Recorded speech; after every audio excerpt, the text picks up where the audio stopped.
of the state. So that Yes. means the government now shares some parental responsibility with the parents, and the government can make some decisions on the child's behalf.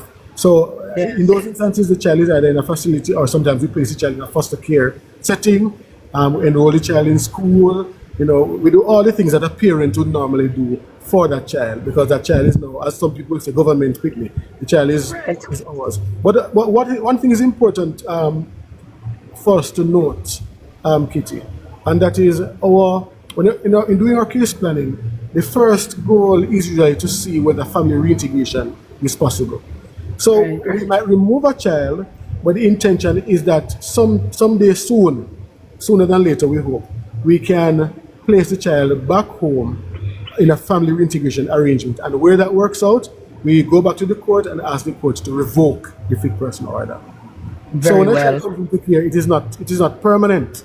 Right? Yes. It is only permanent in so much as the parent or the family continues to go without the capacity or without the development needed to make them able to provide for the children and to care for them.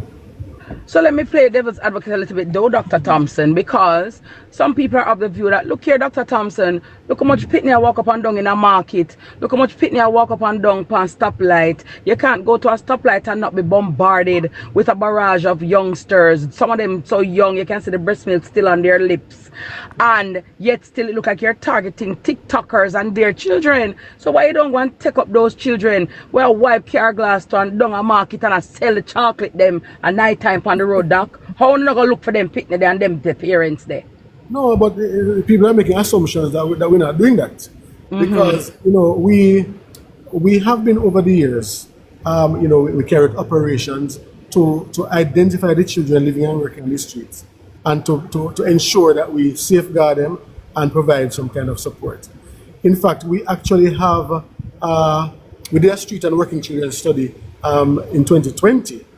And we have used the findings from that study to implement a program through a third party in some key communities that were identified as the communities from which the children on the streets tend to come from. So we have we provided that intervention over 1 year just now, and that has been extended to another year. So we're doing the work. Now, you have to also understand just the dynamics of children living and working on the streets.